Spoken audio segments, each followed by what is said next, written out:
Hi folks, I'm Steve Hindy for Showing Animals Respect and Kindness. I'm here today to introduce Shark's newest tool against animal abuse. This is the Bob and Nancy, a tough, rigid-hull inflatable Zodiac named in honor of two longtime animal protection heroes, television legend Bob Barker and his partner Nancy Burnet. The Bob and Nancy will put Shark into marine animal issues in a big way. In June of 2015, Shark teamed up with Maryland-based Fish Feel, a fish advocacy organization, to expose a merciless slaughter, the contest killing of cownose rays in the Chesapeake Bay and its tributaries. We rented a pontoon boat and video documented the shooting and beating of these beautiful and docile animals. None of these rays were eaten. After they were weighed for the killing contest, their bodies were illegally dumped. There are similar kinds of contest slaughters for different species in numerous parts of the country. Earlier in the year, even before the ray slaughter, Shark wanted to video document the mass killing of cormorants by the U.S. government.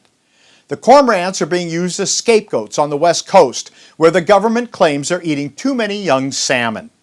The real culprits of the low salmon population is overfishing, pollution, and the general trashing of our marine environment. But since the government doesn't have the guts to deal with the real culprits, the cormorants are being blamed. Now that we have the capability to operate on big water, Shark is going to expose these slaughters and those involved. The Shark team and I thank Mr. Barker and Nancy Burnet for making the Bob and Nancy possible.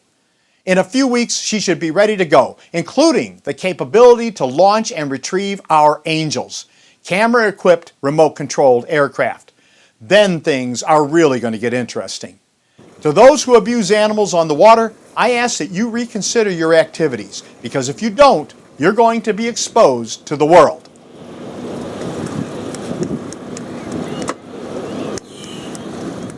Why not just stand down and find something useful to do with your lives? To Shark's friends and supporters, Bob Barker and Nancy Burnet put us in a position to get a boat. But how much we're able to use that boat to make a difference will depend on your support. Boats cost money for fuel, storage, insurance, and constant maintenance. They're a lot of work, but we're used to work. For well over 2 decades, we've documented and exposed animal abusers in ways no one else has, and we've made progress on issues no one else even thought was possible. Shark has been working in the killing fields and on the front lines for decades. Now we're taking the next step in animal protection. I hope the Shark team can count on your support. I'm Steve Hindy for Showing Animals Respect and Kindness.